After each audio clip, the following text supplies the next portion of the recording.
a savior of the people's money, a savior of country's dignity and pride, a true maisog. Ladies and gentlemen, Attorney Victor Dairic Rodriguez.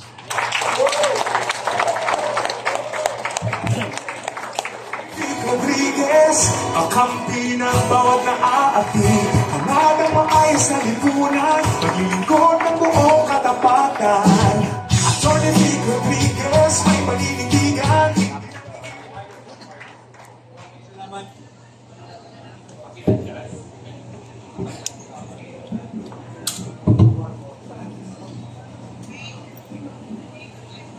Lahat, isang malaking karangalan na nagkaharap-harap muli tayo at napapansin ko palaki ng palaki ng palaki ng palaki ang ating grupo. Just 4 months ago to be exact, October 8 of 2024, hindi ho ako ang dapat nakatayo sa harapan ninyo ngayong gabi. 4 months ago, hindi ko nakitaan ang aking sarili na ako'y muling iikot sa buong Pilipinas, mangangampanya, at higit sa lahat, hindi ko nakitaan na ang kinakampanya ko pala yung sarili ko na. I was invited January 28, 2024 to be part of the coming out of Hakbang na Maisog sa Davao upon the invitation of President Duterte and of Cabinet Secretary Juni Basco. And so I went doon sa January 28, 2024 event natin sa Davao. Ang Hakbang na Maisog is a social movement that's advocating for transparency, accountability, peace, and security. And just a brief background, noong January 28, 2024, ang mahigpit na tinututulan ng Hakbang ng Maisog ay yung huwad na People's Initiative at Peking Charter Change. Iyan ang mahigpit na tinututulan ng Hakbang ng Maisog. At nagtuloy-tuloy yung ating pagkilos at naging matagumpay naman sapagkat itinago nila pansamantala yung Peking People's Initiative at huwad na Charter Change. Tinago lang nila yan pero nakaambayan. At nagpatuloy nga yung Hakbang ng Maisog, nandyan na hinaharang tayo sa lahat ng ating pagkilos. Ito'y payapa at malayang pagpapahayag ng ating pagtutol sa maraming baluktot na polisiya at pamumuno ng kasalukuyang administrasyon. Naharang tayo, hindi tayo binibigyan ng permit. Yung mga mayor na binigyan ng permit, suspendido. Yung mga mayor na nagbigay ng permit, dinismiss sa serbisyo. Ganyan kalala ang supresyon na ating pinagdadaanan magpahanggang sa ngayon. At nung papalapit na ang deadline ng filing ng candidacy, nag-usap-usap patuloy ang Hakbang ng Maisog. I cannot forget the encouragement I got. First, from President Rodrigo Roa Duterte. He asked me, anong plano mo, Vic? Sabi ko, wala Mr. President. Tuloy-tuloy lang tayo sa Hakbang ng Maisog. Sasamahan ko kayo sa pag-iikot at ang ating advokasya for transparency, accountability, peace, and security. Sabi ni Pangulong Duterte, dapat kang kumandidato bilang senador. Mr. President, hindi po para sa akin yan. Tutulong ako, mangangampanya ako, pero hindi po para sa akin yan. Sabi niya, hindi, pag-isipan mo. Sige, ako, mahaba pa naman. Nagpatuloy yung aming ugnayan at yung ating Hakbang na Maisog hanggang sa hindi na talaga maiwasan na pag-usapan ng politika sapagkat papalapit na yung deadline ng filing ng candidacy. Subalit ako rin mismo sa sarili ko ay hindi ako kumbinsido na ako ang dapat na naririto. I was all for President Duterte had he run for or decided to run for senator. Sinabi ko yan kahit kay Manong June, bigyan nila ako ng kahit kapirasong espasyo, pag-isipin niyo ako, pagtrabahoin ninyo ako, sasamahan ko si Pangulong Duterte mangampanya 24/7. Subalit may mga ibang plano na nagaganap sa ating buhay hanggang sa dumating yung October 5. Nagpulong-pulong yung core group ng Hakbang na Maisog. Nandyan pa rin siyempre si Ma'am Chuchi na kasama doon sa pagpupulong at nag-usap-usap. Papunta sa akin yung direksyon, papunta sa akin yung hamon na pamunuan ang tunay at maisog na oposisyon. Hindi ko makakalimutan yung aking sinabi. Why should I even consider running for senator? Am I even known enough nationwide for me to consider running for senator? Yun ang aking tanong sa kanila. Hindi ko sinabi, ako ba'y kilala na? Enough for me to win? No. Ang sabi ko sa kanila, ako ba'y sapat ng kilala sa buong bansa para i-consider ako na kumandidatong senador?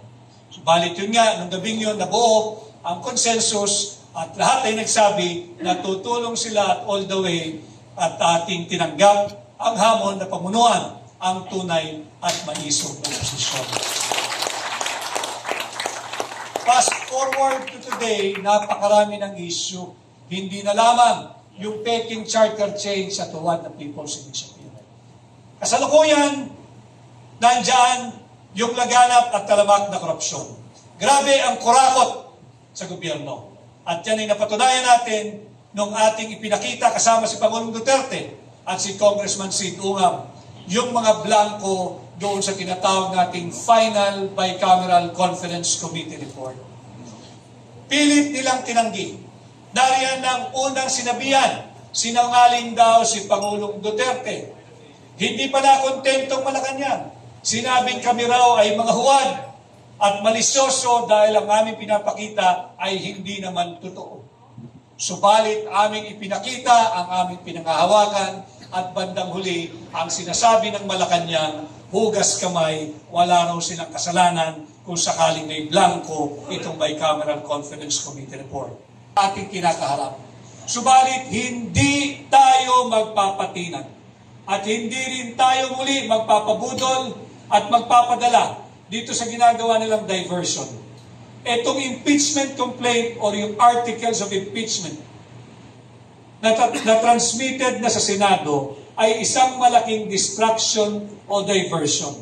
Gusto nilang mawala ang usapin sa napaka-maanomalyang 2025 budget. Yung 2025 budget is illegal, immoral, criminal, unlawful, and unconstitutional.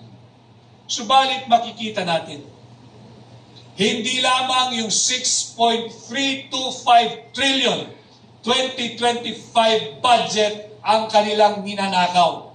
Pati ang posisyon ng pangalawang Pangulo ay tahasan na nilang pinagtatangkaang nakawin. Huwag tayong pumayag.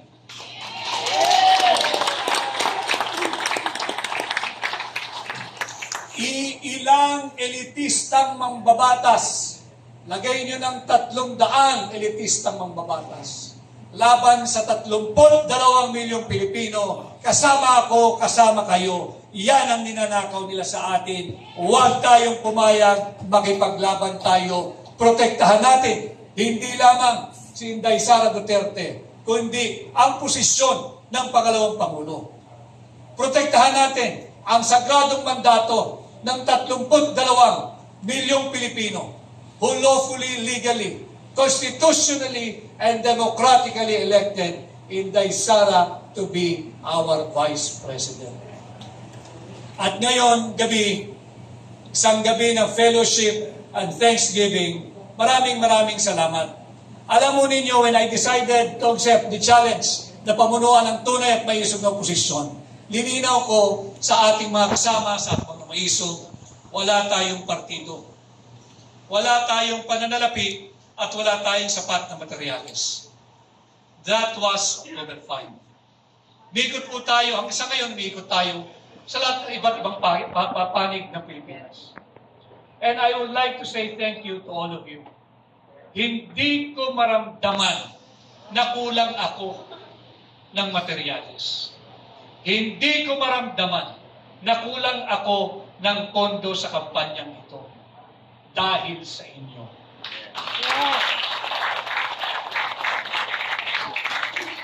ang dami kong nakakaharap na tao. Yung iba'y nag-donate, 20 pirasong tarpaulin, 50 pirasong tarpaulin, 20 pirasong t-shirt. Ito'y galing sa kanilang perang pinaghirapan. Na dapat sana ay iuwi na lamang nila para merong pagkain sa kanilang hapagkainan. Subalit, binibigay nila ito sa ating kampanya. Hindi dahil ako ay si Atty. Vic Rodriguez. Hindi. Nalalaman ko yung kahulugan. Sa bawat sentimo, sa bawat pisong ibinibigay ninyong tulong sa ating kampanya. Gusto ninyo ng pagbabago.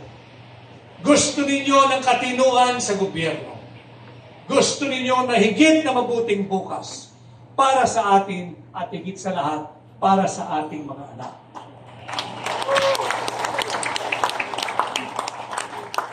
Hindi ko nararamdaman na wala tayong partido. Kahit saan ako magpunta, napakaraming taong sumasalubong, isa ang sinisigaw. Ipaglaban mo po kami, patuloy sana kayong maging boses namin, tuloy-tuloy po ang pagbabago, bantayan ninyo ang ating budget, huwag kayong pumayag na nakawin ang ating pera, at huwag kayong pumayag na apihin ang ating pangalawang Pangulo. Subalit hindi ko po kayang mag-isa ito. Kinakailangan ko po kayo. Kinakailangan ko ang tulong ninyo, kinakailangan ko ang suporta ninyo. And I know tonight, I do not have to even ask for it. You've given me your support even before this night came about. Nararamdaman ko yung inyong tulong, yung inyong tiwala, yung inyong suporta. At ito rin po ang aking inspirasyon. Sinabi ko ho sa aking core group, salamat kay Manong John Evasco, tinanggap na maging campaign manager. Salamat sa aking mga kasama. Alam ho nila, kahit si Yusek Pen Libres, nakakaramdam din po ako ng pagod katulad ninyo. Subalit sinabi ko sa kanila, wala akong karapatang magsalitang pagod ako, hindi ako lalabas, hindi tayo iikot. Sapagkat nakikita ko sa lahat ng panig ng Pilipinas, napakaraming volunteers na kumikilos para sa ating kampanya. At hindi ko po kayo bibiguin.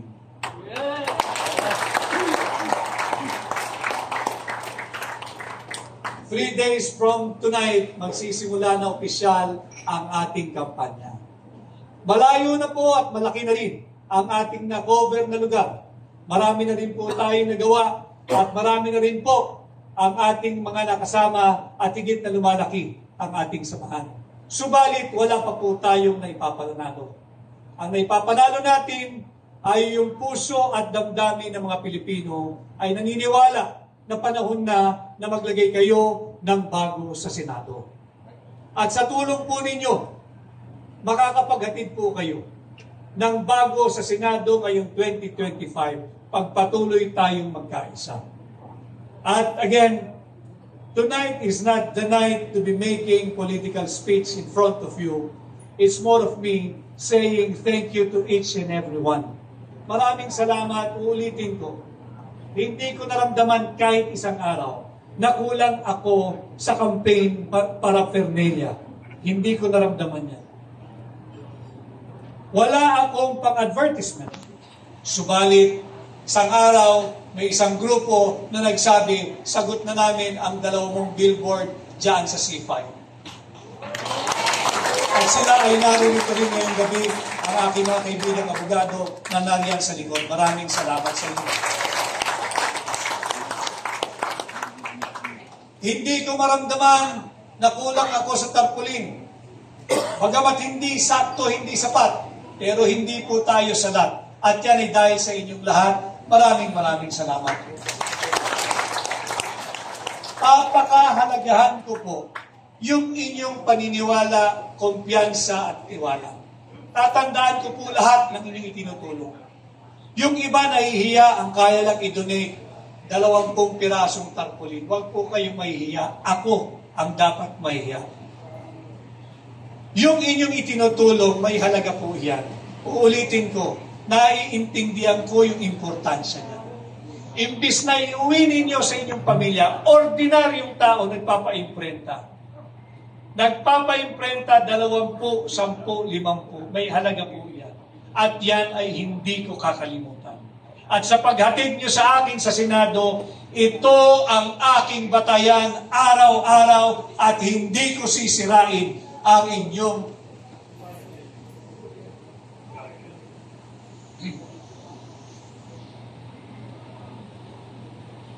hindi ko sisirain ang inyong mga tiwala.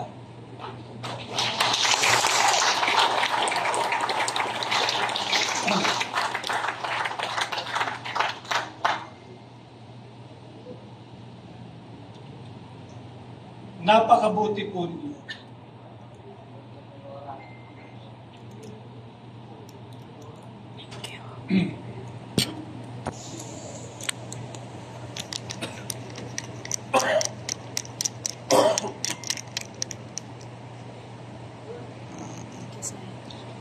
Katulad ho ng aking sinabi, itong aking kinakatayuan ngayong gabi, hindi ho akin ito. Kung tinanggap ni Pangulong Duterte, siya ang naririto. Kung nagtinanggap ni Mayor Baste Duterte, siya ang ating kandidato para sa senador. Subalit, ganun po talaga ang tadhana, ganun po talaga ang buhay. Ako'y naririto. Hindi ko sasayangin ang inyong tiwala.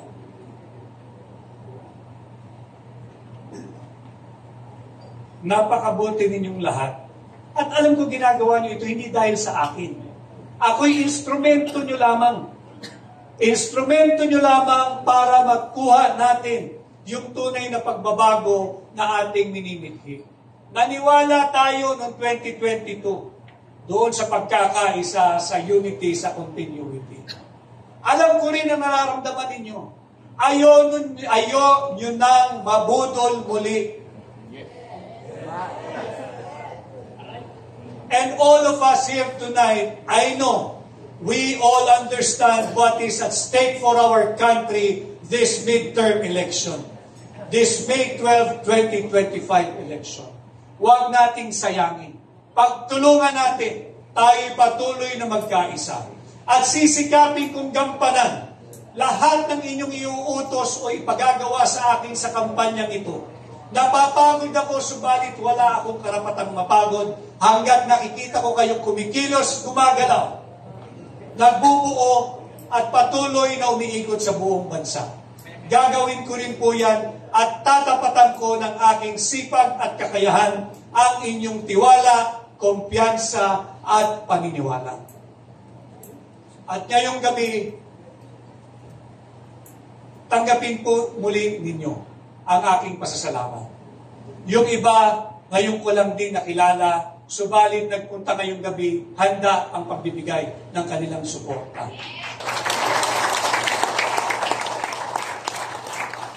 At marami pa ang gustong dumalo, subalit may mga previous schedules at marami naman ang narariyan at nagpapadama ng kanilang suporta araw-araw. So muli ho, alam kong hindi pa ito ang panahon na tayo nagbibigay ng mga political speeches. I'd just like to take this evening, take this opportunity again to thank each and every one of you. Not money, most especially for your time. Ang daming volunteers. Ang daming volunteers. And it's been a while na nakakita ako ng People's Campaign. At ito nagaganap dito sa Hakbang ng Maiso, ang isang People's Campaign. Sa ating mga miyembro ng new media, yung ating mga social media vloggers, maraming salamat sa inyo. Alam naman ninyo na allergic sa atin ang traditional media at ayaw tayong iniimbita at maging guest nila. Paminsan-minsan, nakakalusot, kaya pinagbubuti natin yung ating paglabas sa kanila. Subalit kung wala ang social media, higit po tayong mahirapang magpakilala sa lahat ng panig ng Pilipinas. Kanya sa inyo, ating mga social media vloggers, doon sa tinatawag natin new media, maraming salamat. Wala man po tayong pang-advertisement, pero narariyan kayo, lagi kayong kasama, lagi kayong nagbibigay daan at nagbibigay espasyo para sa akin, kaya tayo patuloy nakikilala sa iba't ibang panig ng ating bansa. Maraming salamat. At siyempre, ang aking pamilya, ang aking may bahay na naririto, allergic ito sa politika. Alam mo ninyo, nung ako'y nanliligaw sa kanya bago kami magpakasal, meron siyang hiningi isang kondisyon. Eh siyempre, gusto mo mapangasawa, pangako mo lahat. Pero hindi marami, isa lang talaga hiningi. Ang sabi niya, okay, abogado ka, may sarili ka ng mundo, mayroon ka sariling practice, isa lang ang hihingin ko. Oo, kako. Pag sabi ka, ibibigay ko. Wag na wag ka lang papasok sa politika. Oo naman, kako. Pero abogado ko eh. Teka muna, kako. Dalawang bagay yan. Elected at saka appointed. Pag anong elected, anong appointed? Yung appointed, yung magsisilbi ka sa gobyerno, ikay in-appoint, etc. etc. Yan, pwede yan. Ayan, pwede yan. Appointed, pwede yan. Okay. Okay na ako ron, 50% eh. May elected, ayaw ko yung kampanya, huwag kang papasok dyan. Uuwi ako sa amin. Hindi ako papasok dyan, ayaw ko rin yan. So, nagpakasal kami. And after 16 years of married life, yung isang hiningi niya na violate ko pa. Kaya, pero, nandyan at nakasuporta kasama ang aking panganay na anak na si Lulu. Maraming salamat. Hindi dahil gusto niya ang politika. Nung ako ay umiikot para sa aking libro muna, nakita niya yung hinaing ng ating mga OFW. Nakita niya. Nandiyan umiiyak sila, first time kami nagkita. Nagre-reklamo ano na ang nangyayari sa ating bansa. Attorney Vic, sana wag ninyong pabayaan, sana ganito, sana ganyan. Sabi ko, teka muna, hindi ako kandidato. Andito ako para mag-book signing, para mag-book launching. Pero yan ang kanilang sinisigaw. Ang dami kong nakaharap ng OFW. Nakita naman niya, and I guess, malaking bagay yun at nagkaroon siya nang namulat ang kanyang isipan sa kalagayan ng ating bansa. Hindi natin pwedeng ibigay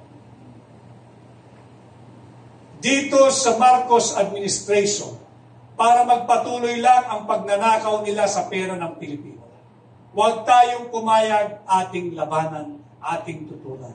Kaya tinanggap ko ang hamon ng hakbang ng maisog na pamunuan, ang tunay at maisog na oposisyon sa Senado. At hindi ko rin makakalimutan nung ako ay nag-file ng aking candidacy. Sinabi ko ron at sasabihin ko ulit, ang ating katapatan ay tanging sa Republika ng Pilipinas lamang. At ang aking nais kapartido at kaalyado ay kayo, sambayanang Pilipino. Kaya ako'y kumandidatong independent kasama ang hakbang na maisog. Kaya muli, maraming salamat. Tanggapin ninyo ang aking taus-pusong pasasalamat. Alam naman ninyo na yung nais nating gustong gawin sa Senado. Subalit, tulungan po ninyo akong mangampanya. Tulungan ninyo akong mangampanya. Maging aktibo kayo sa ating kampanya. At pag tayo'y nagkaisa, ngayong 2025, posible ang pagbabago pag kayo ay naghatid ng bago sa Senado. Maraming salamat. Ako po muli, si Atty. Vic Rodriguez, Pilipino, abogado, maisog. Magandang gabi sa ating lahat. Mabuhay Atty. Vic Rodriguez! Mabuhay! Senator Atty. Vic Rodriguez! Number 56 sa balota. Atty. Vic Rodriguez, makakaasa po kayo na iboboto po namin kayo sa darating na eleksyon. Palakpakan po natin ang umundang lakas si Atty. Vic Rodriguez. And now, ladies and gentlemen, here's a little surprise for the night. She may not be here in the flesh, but still, magpa-participate po siya, kasama po siya sa ating programa bilang tanda po ng kanyang pagsuporta sa ating pong Senador Vic Rodriguez at sa ating pong lahat, miyembro ng Hakbang ng Maisog. Ladies and gentlemen, let's watch this and hear the message coming from no other than the Honorable Vice President of the Republic of the Philippines, Vice President Sara Duterte Carpio.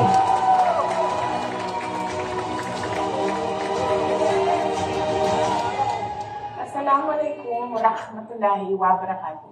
Madayaw, mayong adlaw kaninyong tanan. Magandang araw sa inyong lahat.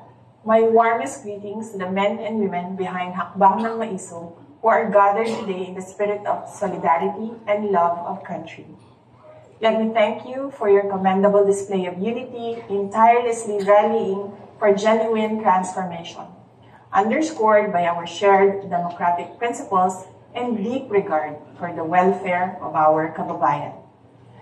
With your brave and tireless dedication to the noble purposes of the Maisog movement, it is my sincere hope that together we can advance justice for the underprivileged and work towards the vital task of fostering a brighter future for our nation. Ang pangako ng pagbabago ay nangangailangan ng patuloy na pagsisikap. Sa harap ng mga hamon, doblehin natin ang ating dedikasyon sa paglilingkod sa mga komunidad na kulang sa serbisyo. Lubos ang aking pasasalamat sa inyong dedikasyon sa bayan at suporta sa mga advokasya ng tanggapan ng Pangalawang Pangulo. Sama-sama tayong magsusulong ng mas matatag na sambayanan para sa makabuluhang pagbabago. Ang lahat ng ating ginagawa ay para sa Diyos, sa bayan at sa bawat pamilyang Pilipino. Syukran. Syukran. Maraming salamat po, Madam Vice President Sara Duterte Carpio. Isang masigabong palakpakan naman po para sa ating Vice Presidente. And now, as we look forward to the journey ahead, let us hear some words of challenge and encouragement from no other than President of Hakbang ng Maisog, Yusek Penpen Libres.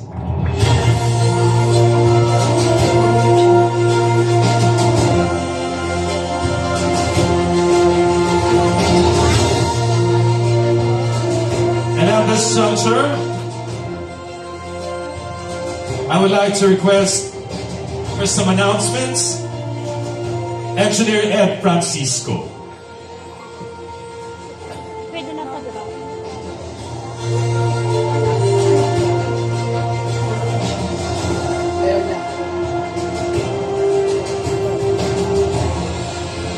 Good evening po.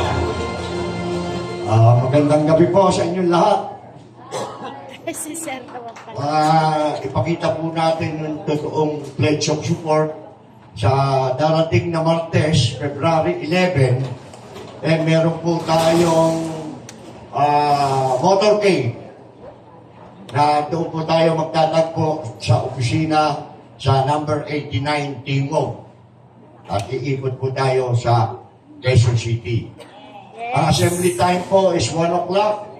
Ang departure natin is 1:30. And then by 4 o'clock, blessing naman po ng opisina po ng sa Timog, sa number 89 Timog. Kaya inanyayahan po namin kayo na sumali po tayo sa motorcade. Hihintayin po namin kayo at ipakita natin sa gawa ang pledge of support for Attorney Pete Rodriguez for Senator Movement. Thank you. Maraming salamat po, Engineer.